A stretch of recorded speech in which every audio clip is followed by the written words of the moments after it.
Yes, hi. So, number one, I'm quite a lousy speaker in front of so many people. And number two, I'm quite in a bad mood today, so I'll try to entertain you. But please take that into account. So, I was sitting here in the kitchen with Alicia and the rest of the team, and we discussed about how to do things big. So, this presentation was all about my experience as an entrepreneur, and I'm a green entrepreneur. This is my first venture, which I started as an investor in 2004, but really went full time into it in 2011. That already gives you a little bit of the flavor of what am I going to talk about. And I decided to change it into Go Global. How a company out of Latvia can really make it big. And let's start by first telling you what is it that we are doing. So what we are doing, we are part of changing completely the energy sector. We believe that energy, electricity, belongs to each one of us, not to the utilities, not to Latvenergo. We are not necessarily want to close down or shut down Latvenergo, but we think that there has to be a balance between Latvenergo and us as consumers. And not only that, of course, as the basis for that, the energy source has to go from the black side into the green side. And we went that far that we said also energy can be financed not only by traditional financial tools, but by the crowd as well. And we went very far about into the financial models, but I will not go into the details. So basically, we're in the business of moving from a utility-based energy into a distributed renewable energy. That's what we are doing. So, in order to do that, we also looked at the wind energy, the regular, the utility scale wind energy, which did fantastic job, and we realized that what happened in this segment or in this sector, the sector went bigger and bigger and bigger. And why is that? Because the way of thinking was very, very simple. Let's compete with these guys. So let's show to these guys that producing at this wholesaling a number that we can do the same. What they can do, we can do the same.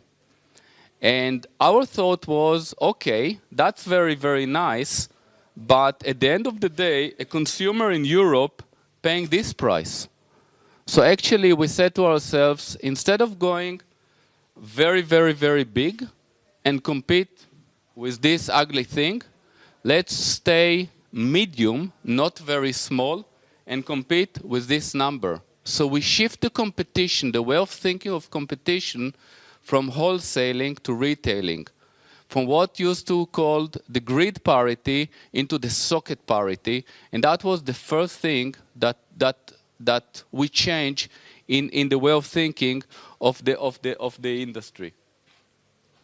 By the way, what McKinsey is saying, and this is very encouraging, I just think that they are a bit exaggerating in terms of the timeline.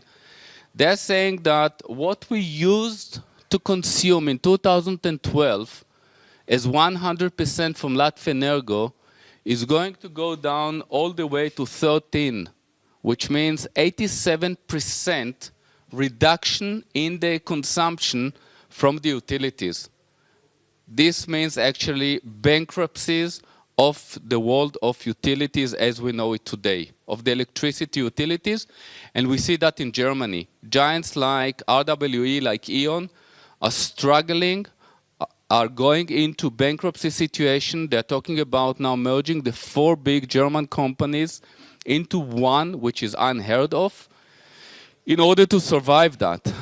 And the good news is that the majority of that can come by saving, which means taking us also out of business.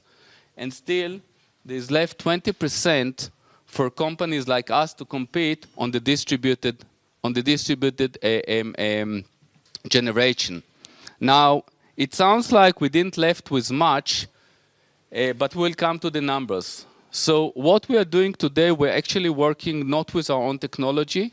We're working with an OEM, and I will show a little bit the history of what had happened to us with our own technology, talking about failure, and I'm sure you heard that many, many times. And what we did, we took what we believe is the actual optimized solution to bring energy close to people. And this is a vertical axis wind turbine, which means the turbine goes like this and not like the regular turbines. And the reason why we want to use such a turbine is because it's very quiet and it doesn't have the visual impact, the terrible visual impact that the regular turbines have. So we actually found, after our own efforts of R&D, which failed, and we are now continuing, we are continuing our R&D as well, we found one single supplier in the whole world that satisfied what we believe is the right turbine to work with close to people.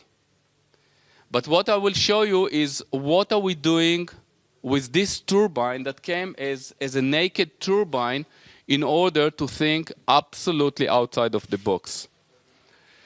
So this is the sector potential. According to Morgan Stanley, it's so difficult to measure that they're talking about between 3 to 10 trillion business per year.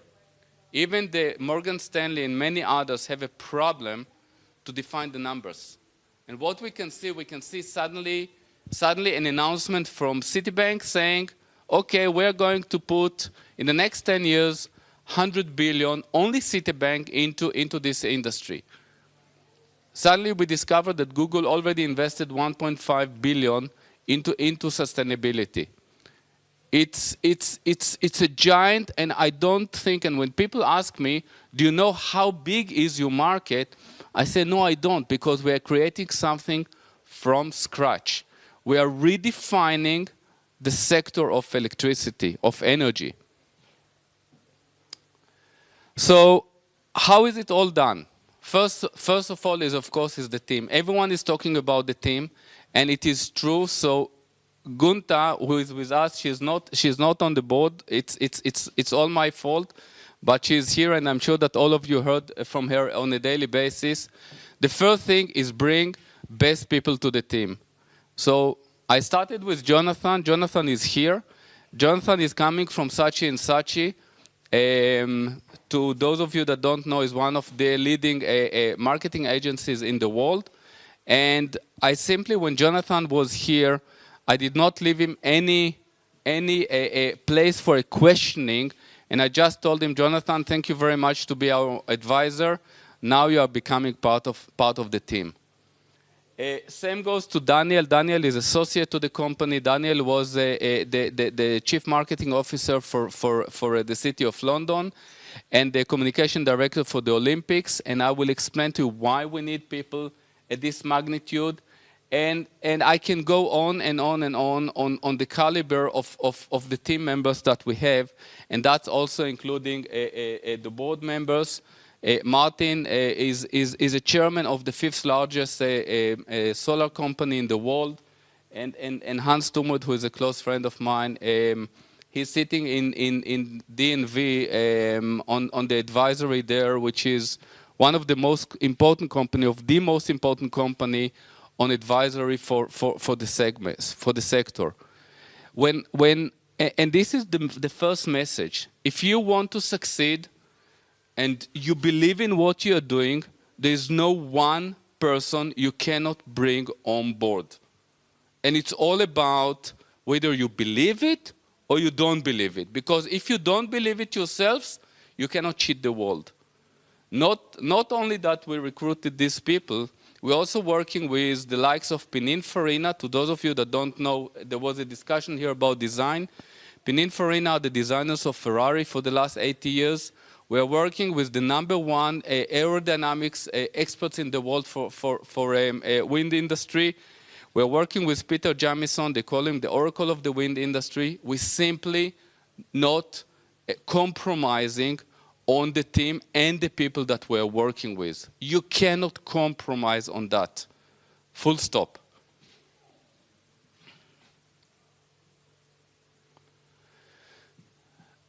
Strive for an excellence, but optimize. And that's one of the things that we learned in the very, very hard way, and I will show you how hard.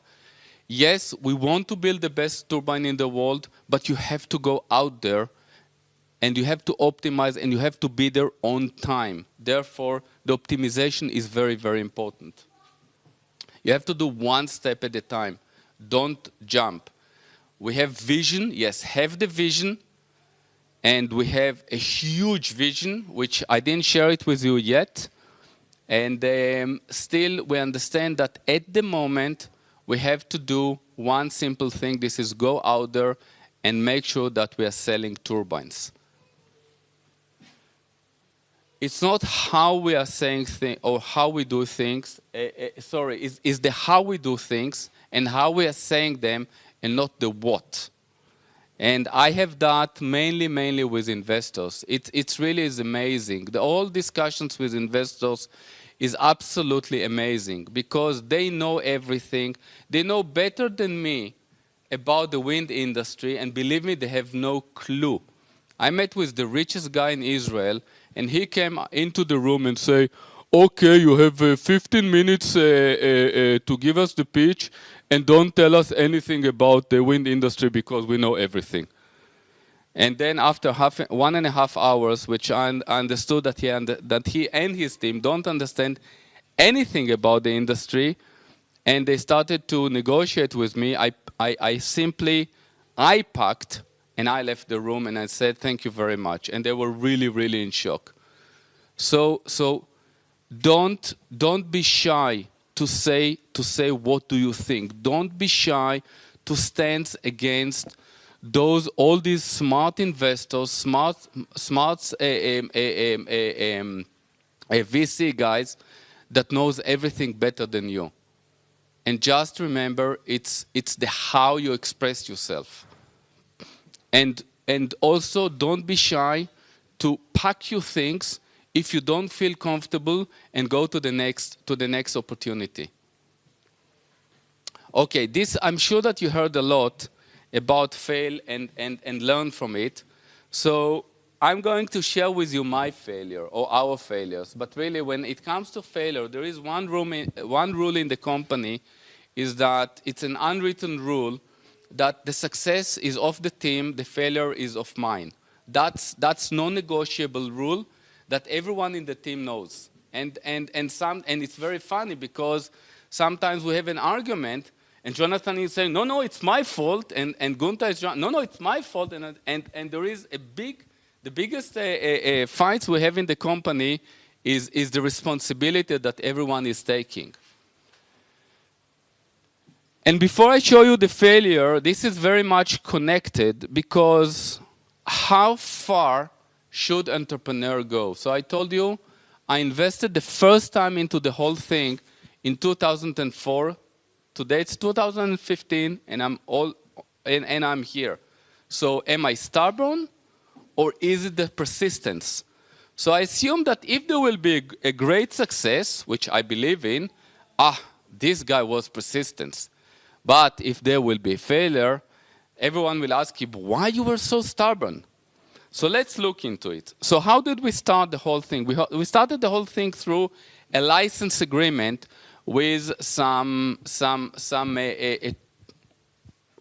weird guys in this country that today we call them the cowboys.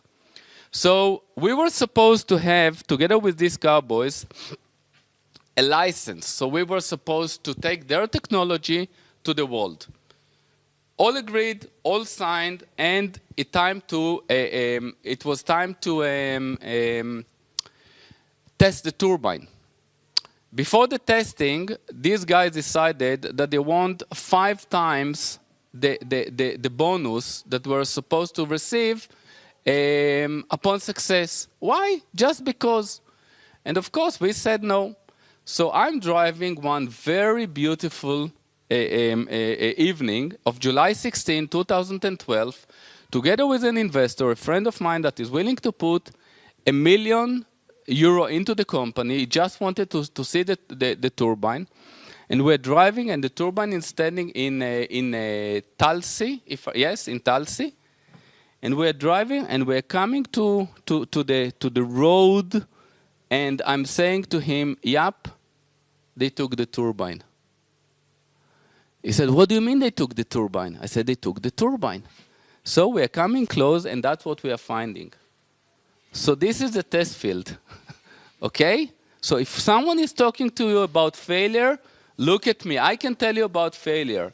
I have here a 1 million investor, and I'm showing him the turbine. So what you see here, and you cannot see, the picture is not so good, it was done the same day. The whole way back, Tulsi is 1.5 hours, Yap was screaming, and he was angry. And I said, "Yap, relax, look, it's a beautiful day. It's wonderful." And he said, "What do you mean?" I said, "It's the best news." He said, "What do you mean?" I said, "I don't know, but it's the best news I ever received." We came there, and Yap is a seaman. Almost, we came to Vino Studio. I had to relax him, and he was crying and said, "Gilad, I envy you." So this was failure number 1. We didn't finish with failures. And in August 2013, we are all happy. We built the turbine. By the way, failure number 1, we are only this round of investment, we are €350,000 and counting. So here now we are already at €1 million. We found the way, we found Alex, we found the engineer, we found the blueprints, and we're building the turbine, we're celebrating. Jonathan is celebrating, we're all signing on the turbine, and we take it far away to Belgium to test it. And what happened to 10 years of R&D, amazing technology, number 1 in the industry. Ta-da!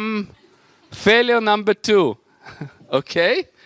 Now, this is already the failure since 2011. I'm not telling you the history, what will happen since 2004.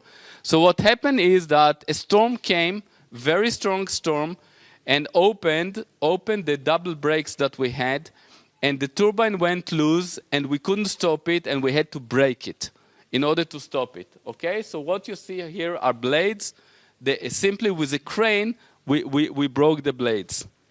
So when someone tells you about failure, remember this. This is to fail, I can assure you. And what are you doing? Are you stubborn, or is it persistence? You will judge. No one, nobody can advise you on that. A real entrepreneur is something that cannot be taught. This cannot be taught in nowhere. No university, no smart advisors. How do you call these advisors? Sorry, mentors. Yes, no smart mentors. Nobody can teach you this. Now, by the way, the day it was there, happened there, I was not there. I was in London meeting investors together with Daniel and tell them about the wonderful technology. And Natalie is calling me panicking, and Steve and the police was there, and they blocked the roads, and Steve is panicking because and I'm going to meet with investors. And hey guys, come and invest in us. Don't let no one tell you where is enough. You have to listen to your heart. Only your heart will tell you that. You have to dare. And now you understand what do I mean by daring. You have to go out there and you have to decide what is it that you want to say to the world. Not what the world is telling you. The world has many things they have to tell you. You have to execute. Stop to talk, just go and do it. And this is really how it's all started. For me, rules are relative. That's the way I see it. So some people think that smoking on the veranda is okay. Some thinking that it's not okay. It's relative. We had a beautiful mayor that came and said, it's not allowed to, do you remember? Not allowed to sit on the grass in the parks. And do you remember this? Or yes? And then suddenly I was really interested in sitting on the grass. Because someone said that it's not allowed. Whenever there is something which is not allowed, I'm the first to be there. Then came another mayor and said that it's allowed. Then it stopped to be interesting. You know, when my daughter, she was 5 years old, and my son, I'm talking about the first round of daughter and son, he was 1 year, she said, she hates her brother, and she said, I want to throw him to the garbage. So what did I do? I took the boy in one hand, I took her in another hand, we went to the garbage and asked her to open the garbage in the kitchen. And she looked at me and said, Papa, but why? I said, but we have to throw Yuval, you know, the baby, you want to throw him to the garbage. And she said, no, I don't want to throw him. It stopped to be interesting. So what we are doing really, always run after the early adopters. Now, for me, this is everything. You know, everyone is talking about innovation. To be innovative is really easy. I mean, come on, guys, it's easy. You simply free your mind and you are innovative. We're talking to one utility, and one smart utility, by the way, in the Netherlands, and our contact person, he told me, Gilad, I want so much to be innovative. I said, so stop want, and the innovation will come to you. But it's really about the fears, our fears, and people around us. That's what stops us from being actually innovative. So people telling you, be innovative, and then, no, but you cannot do that. No, don't try this. Don't. Deal with your fears. Not with the mind. The mind is smart enough. You're sitting here because you're smart guys. But only when you stop to afraid, when you stop, let the fears controlling your life, you can go out there and tell the world what is the new order going to be, even if you're dealing with an industry of $10 trillion per year. So that's the story. That's what we decided to create. Only 7 billion heroes. That's the way we decided to share ourselves with the world. That's all what I have to say. Thank you.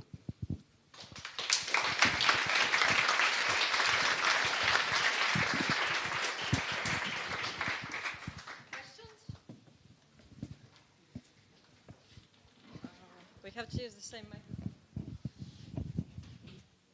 Could you explain in more details, this model between capitalism and socialism in case of Obi sharing turbines, or how does it work? We don't know how does it work because nobody is really doing it. So the idea is very simple. The idea is stop to control and start to share. So if you have a turbine, co-share it with your consumers. So help the consumers, bring it to the consumers. Take this turbine, take it to the neighborhood, to the close neighborhood, finance it, but let the people that live there or not start to slowly buy into it. So you can co-own it. So there is the consumers consuming the electricity, but at the same time, they're also co-owners of the asset, of the generation source of the turbine. So that's the if you wish, one of the ways to do it. There are many other ways to do it, and we are working on many other, but it's down the road. But the basic, and the same we're doing with this utility in the Netherlands. Because this, interestingly enough, this utility was trying to do something called WIMBY, wind in my backyard. So they tried that. And they said we failed, and they said we didn't only fail because we didn't have the right technology, is because we didn't know how can we share. Their mindset was of that the value chain going from top to down, one direction. And then we came in and said, look, guys, very simple, just share with the cooperatives the ownership on the turbine. One way of doing it. How far are you currently? So we saw about multiple failures, and that's great, but in which state are you? You're developing further, you're doing further, and if you fail, then you learn. That's normal. But currently, how soon will you be able to see it at Spice or somewhere like, well, the current status? Thanks. So as I explained, and that's part of what you are doing when you are failing. You have to adjust. That's the persistence. So what we did, we said, okay, we started as a technology company, and we moved into becoming a concept company. And by doing that, we said the decision that we made last year was we are not anymore going to work only with our own technology. And the turbine that you see from our OEM is ready to go. It's now going through certification, and as we speak, there are negotiations on initial sales. So we expect that actual first commercial turbines will be out there September, October. That's how far we are. But that's a very important point. Don't just fail. Adjust. Okay, adjust. Did you fail ever? No. Okay, you come to me, I'll teach you how to do that.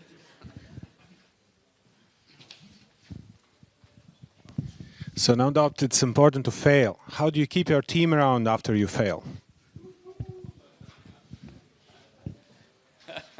That's a very good one, because I will add to that, how do you keep your team after you fail and you don't pay them salary for a year now? Okay? I don't know. I really, sometimes I wake up in the middle, I really don't know. I mean, I don't know why the people are still around me, especially being around me. I mean, it's not easy to be around me, but it's, some of us are doing other things in addition. Jonathan and myself, we are 100% into it. Ram is 100%. Karen is 100%. Actually, the majority of the team is 100%. And the majority of the team was not paid now, as I said, for a year. I really, I believe it's all about that we really believe that we can make the change. There are other rewards for us as people than the regular rewards that we are receiving, that keeping us to go to the next. And also, you take the responsibility. Okay, I took the full responsibility in front of the team and the shareholders. We have many shareholders and investors. We have many investors. I took the full responsibility. And I don't let any of these kind of internal issues to go and to go up there and start to have all these kind of discussions. Maybe this is part of the answer, but you have to ask the team members, really. I really don't know. It's a good question.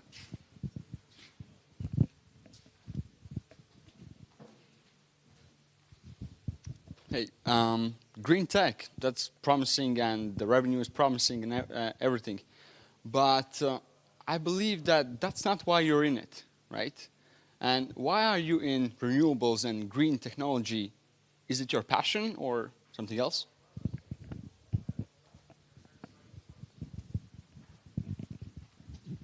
I'm simply greedy. Look, I used to be an investment banker, and I saw it all, okay?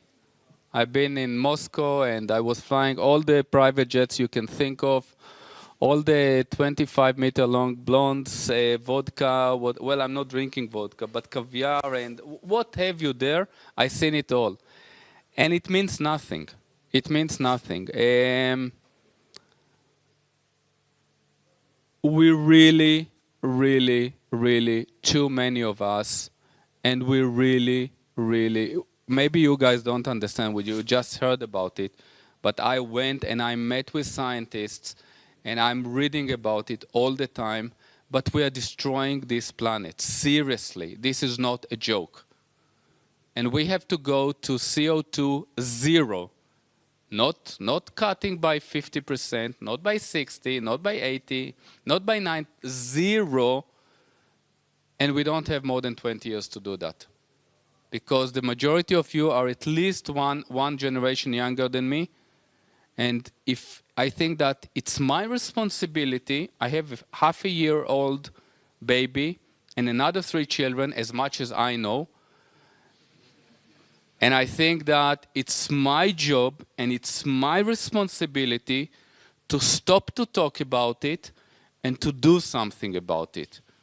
And if we will not make it from, if we will not stop to have the excuses about how much it costs and all the subsidies, and if we will not move it from this way of thinking into fun, into added revenues, into gaming, into what have you there, if we will not create those added value, and the world will continue to think, to count the money of how much they are paying to electricity. I'll give you some, just some numbers, okay? In the US, because that's where you have a lot of statistics, the cost of kilowatt hour in healthcare directly related to emissions from coal, oil and gas, increasing the cost of the kilowatt hour by average of 30 American cents per kilowatt hour. That's money. Now let's talk about life. For every terawatt hour that we consume in this world, there are 220 people who die. Dead. Kaput. I'm not talking about cancers. I'm not talking about anything else. I'm not talking about the problem with water, with what have you there. Now, if you multiply these 220, by the way, out of these 220, 160 are from coal, and the majority of the rest is oil and gas. And if you multiply it by the amount of terawatt hour that we consume today, that's 4.4 million people per year die because we consume dirty energy. Shall I continue, or I gave you more or less the reasonings, besides the fact that, yes, I want to make a lot of money out of it. So let's be honest with ourselves. But we can do it differently, and we must do it differently. We have no choice. If you guys want to live in a planet that kind of functioning, because there are no more winters here. There was a drop of snow this year.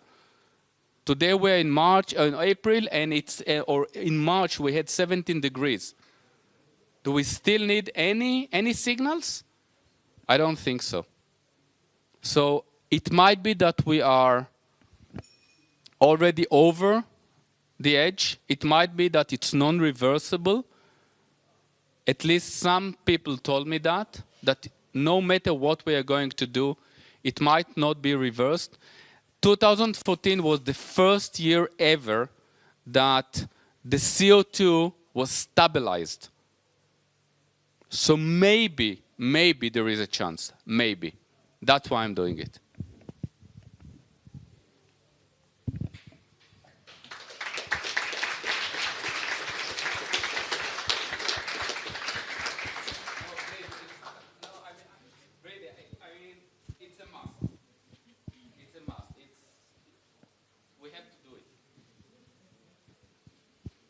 Thank you, Gilad.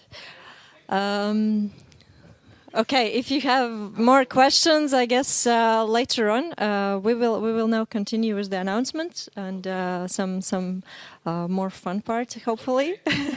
But yeah, if there's a really serious question now, we can have one or two. But otherwise, catch the Gilad. You'll be around, right? Yeah, I'm around. Thank yeah. you. Thank you. Big applause.